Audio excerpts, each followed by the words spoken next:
Welcome to Inner Compass. I'm Karen Salpe. People across Africa were living well until the 19th century when European colonialists took over most of the continent. These outsiders redirected the natural resources to enhance their own wealth. Now that the occupiers are gone, the new governments are still sending wealth offshores into personal foreign bank accounts. Our guest today has ideas for how Africa can hang on to its own riches, starting in the village square. Join us on Inner Compass. From the campus of Calvin College, this is Inner Compass, exploring how people use faith and ethics to guide them through critical issues of today. My guest today is George Ayittey, economist at American University and president of the Free Africa Foundation. He has written several books on Africa and economic development, including Africa Unchained, the blueprint for Africa's future. Welcome, George. Thank you for having me on your program. Glad to have you here. It seems a little strange to talk about Africa as one place or one culture. It's such a big continent, and yet you do talk about it as a single entity. Well, not necessarily as a single entity. I mean, we have 54 African countries in Africa. They are facing common problems. Common problems? Yeah, so of course there are exceptions to the rule. There are some countries which are doing well, but the vast majority of the countries on the continent are not doing very well. And in terms of cultural heritage, do they share more than they differ? There are commonalities in terms of the culture. Africa has a very, very rich heritage and cultural heritage. But I think, you know, when you go back to the days of colonialism, Africa was portrayed as some sort of a backward continent which had no history, had no culture, et cetera, et cetera. Of course, this was to justify colonialism. But you know, when you step back and you look at Africa's own history, there's rich cultural heritage that are there. For example, you know, there were empires in Africa, and of course, there were such things as markets in Africa. I mean, markets were ubiquitous across Africa. Right, pretty complex economic systems. In traditional Africa, the means of production are privately owned. They're not owned by tribal governments or tribal chiefs. They're privately owned. Whenever any profit is made, okay, the profit goes to the family. It doesn't go to the chief. Before colonialism. Before the colonialists came to Africa. And this is what I've been writing about. The greatest mistake that our leaders made after independence from colonial rule was never to go back and build upon our own indigenous institutions. But had it been too long, colonialism begins in what, the 17th century? The Dutch come in, 18th, 19th century, and so it had been a few centuries. Did people simply not remember? Well, no, the institutions are still there in traditional Africa. We still have chiefs in Africa. We still have kings in Africa. We still have village markets in Africa. Okay. Now, the problem is, even in our own indigenous institutions, we had political systems of participatory democracy. Now, let me explain this. If you take a village, and a village is made up of 10 extended families, each extended family will have a head, and the 10 heads will come together to form a council of elders. They will choose a chief, okay? Now, those are the two units of the village government, the chief and the council of elders. The third is the village assembly.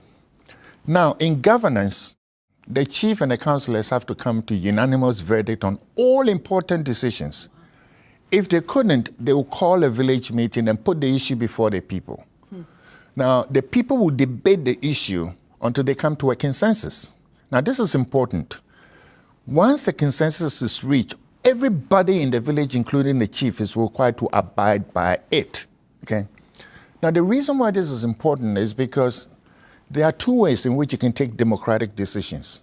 The first one is according to the Western model of majority vote, where you count votes. How many people are for a certain particular proposition? How many are against? You count. It is fast, it's sufficient, but it has a downside. You always have losers. Yeah, the downside is you can ignore the decision, you can ignore the views of the minority, okay? The other way by which you can take democratic decisions is by consensus. Consensus means that you take all minority positions into account in order to reach a consensus. Now, the advantage here is that once you reach a consensus, you can be sure that everybody will go along with that. Everyone's on board. Yeah, sure. everyone is on board. But it has a downside. The downside it takes forever. Yeah, I mean, the larger the number of people, it can take forever. Okay. Now, in traditional Africa, we reach our decisions by consensus. The very fact that there was no ballot box there didn't mean that traditional Africans had no idea what democracy was. Okay? Now, after independence, we didn't go back to that particular model. Now, the thing is, you see, in traditional Africa, in certain tribal societies, okay, the unit is not an individual. Right. Okay? It is the collective. Okay? So you can create a system where in a council of elders, for example, where you have heads of various extended families reach a decision, okay, you can also create a system in which heads of various tribal groups in a country, for example, or the heads of, say, political groups, for example, can come to a consensus. Right. Okay? And that's how you build upon what is already there. Okay? But we didn't do that in many parts in Africa. We introduced political systems. And you see, back in the 1960s, this is the way African leaders argued. They said, well, now that we have our independence, we want to establish a political system.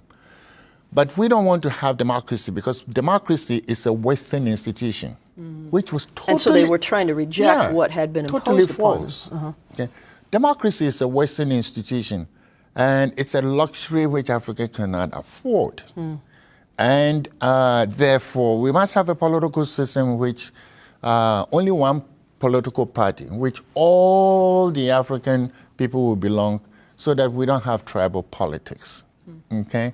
And what system did they choose? They chose the one-party socialist system, which was copied, okay, from the former Soviet Union and from the East. Right. It had no affinity whatsoever, none, with our own traditional African political institutions. So it wasn't European, but it also wasn't African. It wasn't African. So it didn't... Okay, so it's like, you know, you don't like one particular, you don't like one particular foreign system, but then you copy another foreign system to impose upon the people. How many countries did that? Was it most of Africa that went that direction? Many of them. Between 1960 and 1990, out of the 54 African countries, only 4 of them were multi-party democracies. Did they influence each other? Were there Marxist influences coming in to try to shape this? Well, this is where, you know, the mythology about Africa had a huge influence. Okay? Now, the colonialists didn't know about Africa's rich political heritage and cultural heritage. Right. And the most annoying thing was that the leadership itself didn't know either. Right. I mean, I understand Europeans coming in and being oblivious to the culture that was already there. But the leadership, and that's where my anger is, the leadership also didn't understand their own indigenous cultural heritage. Only Botswana was the only black African country which went back and built upon its own indigenous institutions, which is why Botswana is doing very well. Yeah. Why didn't they know? How? I mean, do you see it as a sort of willful forgetfulness, or were they never educated? Well, of course, we're not taught about our own indigenous institutions in the colonial schools. Sure. To be honest with you, I myself didn't know about them until I came to America, and I went to, and then I started doing my own research into these institutions. You grew up in Ghana. Yeah, I grew up in Ghana. But the main important point was that democracy and development, you cannot pursue that by ignoring the local cultures.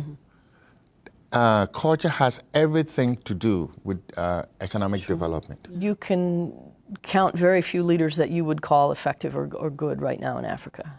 Since 1960, we have had about 209 African heads of state. Out of that 209 African heads of state, fewer than 15 can be said to be good, clean leaders. Very few. Okay? So, which means that the vast majority of the leadership just failed, were just utter failures. Okay?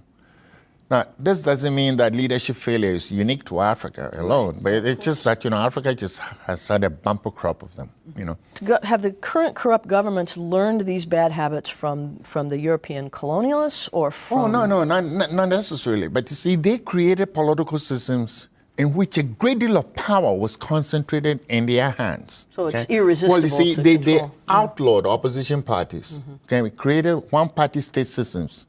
And they took over the media, monopolized the media.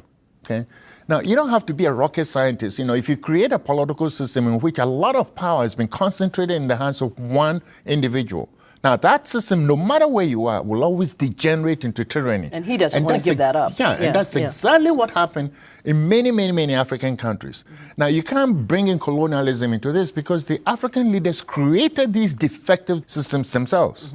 When they had that power, concentrated that power in their hands, they used that power for three purposes. The first one was to enrich themselves, their cronies. Personally, not their country, but themselves. Their cronies and their tribesmen, and exclude everybody else. Now, the richest persons in Africa are always heads of state, the ministers. I mean, when quite often the chief bandit is the head of state himself. Now, the second purpose by which they monopolized and used that power for was to crush their political rivals and enemies. And the third was to perpetuate themselves in office. So what you had in many, many African countries on the political front was a sort of a political apartheid system. See, it wasn't only the whites in South Africa who were doing it. Well, in some ways, I wonder if the bigger surprise is not that individuals are greedy and want individual power, but that a democracy could ever exist, that they don't simply claw their way and eliminate all opposition.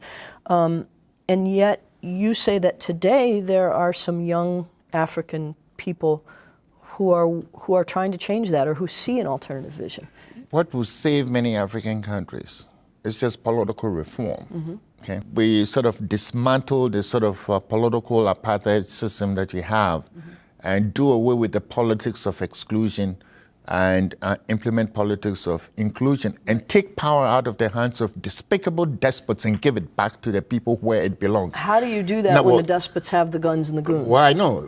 Now, remember I indicated that in 1990, out of the 54 African countries, only 4 of them were democratic. Right. Well, today the number has gone up a bit to 16. Good. Okay? Good. Well, 16 is... Well, it's progress, but in my view, it's not enough progress because what it means is that the vast majority of the African people still live under oppressive tyranny. Right. The leadership are just not interested in reform, period. Of course. Okay? Why are they not interested in reform? Because they know they have done bad. They know their hands are dripping in blood and their pockets are full of booty. So they don't want to relinquish power because if they step out of power, they know that all their gory misdeeds will be exposed. Right. So they think that the only way they can protect themselves is by clinging to power. But it doesn't work out in the long run. They spend an inordinate amount of money building up on the military and on the armies, but eventually they're overthrown by their own security forces. And they are shot in the head by their own security detail. Because if you can't trust anyone, you can't trust anyone. If you look at history, those that serve their people, not their own personal interests, those that just serve their people, are those that became enduring heroes. How the countries that have shifted, we've gone from 4 to 16 countries that are democracies. How have they accomplished that? Well, one of them is Ghana. And in the case of Ghana, I was one of those architects of change in Ghana. And I mean, it was a very long, arduous, and relentless struggle against the military dictatorship that we had there. But the way we did it was, in fact, we did it without Western help. We did it without any foreign help. And the main reason why we were able to do it was because to corral the opposition groups together. Okay. Now, I hate to admit this, and I'll be frank with you. The despots and the dictators have dominated because the opposition in many, many, many African countries is hopeless. Okay. In too many countries, The opposition is fragmented, divided, and squabbling among themselves. Okay, and they themselves, closet dictators. Sure. And they are no better than, the dictators they hope to replace. Okay? If you look at a country like Mali, for example, the opposition parties that are there are about 100. In Kenya, back in 2002, there were 26 opposition parties, all challenging one person. I mean, nothing delights a tyrant in power than to see a divided field. Right, because they'll fight themselves instead of him. Finally we pushed the Kenyan opposition parties to form together and come together and establish an orange democratic movement, okay, to contest, to challenge the incumbent in December 2007. But then guess what? 2 months before that vote, the orange democratic movement split into two. So why does this break just before? Personal lust, it's just a personal lust for power. And it is. And we encountered this problem in Ghana. And but you somehow overcame that. Well, the one factor or one reason why we were able to overcome that was I sort of convinced the opposition parties that, look, George Ayittey, I'm not interested in the presidency of the country. I'm not interested in any government post or ministerial, ambassadorial. I'm not interested in that. You don't want power. I didn't want power for anything. Okay. So that reassured them, and it was a lot easier for them, to work together with me and so forth. But in other countries, okay, there's always a suspicion that, if you work together with one particular opposition leader, he might stab you in the back. Both of them. Imagine when, opposition leaders are competing for the same throne, for Does example. that mean that we need more people to come in from the outside and be mediators or encouragers, as you've done? No, not necessarily. I think, if we can persuade them that, look, it's always, it's the fate of the country which is at stake. Right. You have to save Zimbabwe first before you think about, who should be the president. When you say we have to persuade them, well, do you mean I'm talking about Africans. Yeah, you're in a unique position because yes. you're Ghanaian, you left, you've been away, you've come back with some perspective. There's a sort of a huge tribal element in African politics. Especially, it's worse in Nigeria. But so that's still strong, despite it is still all the, strong, okay. and the reason why it's still strong is not so much because of the African people, but it's because of their leadership. When a leader is unpopular and despotic, he tends to surround himself with members of his own tribe. Okay. And that leads Africans to believe that, well, look, if the leader is doing this, I don't belong to his tribe. Okay. So I might as well, for my own safety, I might as well hang around with my own tribal people. That seems the remarkable thing to me then is that you don't end up with just constant inter-tribal warfare. Sometimes it happens. I mean, look at, Rwanda and Burundi, right. For example. If you take me in Zimbabwe, for example, I'm not a Shona, okay? And so when I say something, and I'm trying to say work with the opposition groups in Zimbabwe, they don't see me as a threat. Yeah. Because I'm not a... You have no interest No, in, I have no their, interest in... Give me a picture of what it's going to take. Obviously a change in leadership and a shift back to democratic systems, but in terms of economic development, what do you see as the hope of the future of Africa? Let's take any African economy, okay? You can divide any African economy into three parts. There is the modern sector. The modern sector is the abode of the elites. That modern sector is also the seat of government, okay? That modern sector is lost, okay? It has been the source. You see no hope for that. It has been the source of many of Africa's woes, okay? And it is run by the elites, okay? The second sector is the traditional sector, okay? Which is the home of agriculture, okay? And then in between those two is the informal sector, okay? Now, the traditional sector is the informal sector. It's where you find the vast majority of the African people. And what do you mean by informal sector? By informal sector, we mean things like, bakeries, bicycle repair. Okay. Those are the, stuff that they're, in the modern sector, you have a formal economy where, you have payment slips and receipts, et cetera, okay? Wages are paid and so forth.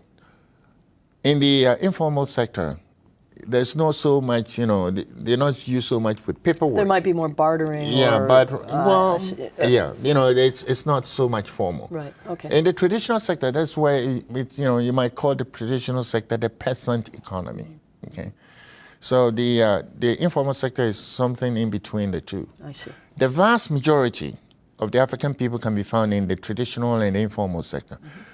So if the essence of development is uplifting the economic lot of the people, and if you have resources, you don't invest resources in the modern sector, you invest the resources in the informal and the traditional sectors. So this is agriculture, small farms and small businesses. Yeah. But those two sectors were precisely those sectors that we neglected. I mean, when I say we, I mean the African elites and leaders neglected after independence. They channeled much of the development resources into the modern sector because that's where they lived, okay? The development aid resources, okay, went in there. If you look at a country like Ivory Coast, almost 70% of Ivory Coast development was concentrated around the capital, Abidjan. The informal sectors and the traditional sectors were neglected. They don't benefit from that. Now, if you neglect those sectors, now those are the sectors which produce your food, then it means that Africa can't feed itself. And you've written a number of times that Africa has the resources it needs has the to support resources itself to and support to live itself. well. Yes, precisely. So are things like micro-lending organizations useful in helping the peasant and the informal economy uplift themselves? In other words, do you skip over governmental contracts and go straight to the individuals? Okay, micro-lending, microfinance is great in the sense that 2 points here. Number one, it avoids the corrupt and incompetent governments, okay, and tries to deal directly with the informal and the traditional sectors. That's a good point, okay? But microfinance or microcredit finance, okay, the focus is wrong because, now remember I indicated in the beginning that in the West, the teleological focal point is the individual. The American says, I am because I am. I see where you're going, yeah. Okay? Yeah. Now, in Africa, it's not so much the individual, it is the collective. Right. Okay? But somehow, this Western belief is driving microcredit finance to think that, well, if I can help one individual. Right. But we need to help a tribe or an extended family. Or you need to help a collective or put in place, okay, systems which will help a collective, okay, not just one individual. Right. And that is when I think that kind of finance will take off. So instead of microfinance, my concept that I'm coming up with is meso-capital. Meso-capital. Tell me about that. Take fishing, for example, okay, where you have native fishermen, they go out to sea in small, dingy, narrow dugout canoes, okay? If you went, a fishing canoe can be, has a crew of, let's say, 8 fishermen. Okay? If you went out there and gave each one of them, okay, $100, microfinance, okay, what can they do with it? Maybe they might pull their resources together and buy, let's say, a bigger net, okay? But notice something, okay? Look at the size of the canoe. There's a limit to how much fish it can bring, okay? So, the bigger net may enable them to, purchase. To minimal help. Yeah, it's minimal help. All right. Now look upon it. Take a look at what I call meso-capital. Okay. Meso-capital would require taking $100,000 and building a bigger boat. Okay. Now, a bigger boat, okay, can catch more than 30 times what the small sort of dugout canoe can catch, okay? Now that bigger boat can replace, let's say, 30 small dugout canoes. the point that I'm trying to stress is that with mesocapital, okay, you can utilize what economists call economies of scale, okay, because you can go a little bigger, okay. Now, it is mesocapital because we're not talking about millions of dollars. You're only talking about, say, $100,000, okay. Now, the bigger boat, okay, is a step, you know, it's an improvement upon what they already have, but it doesn't come up to, let's say, a modern, you know, fishing vessel type of, you know, technology, okay?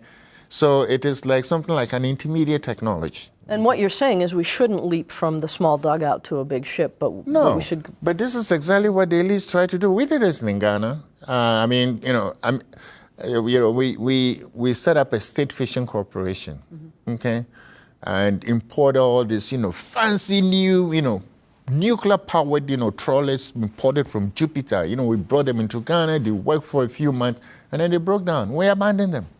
All that I'm saying is that, you know, in my book, Africa Unchained, is go back, okay, to the systems that we so-called, quote-unquote, primitive technology, and just build upon them.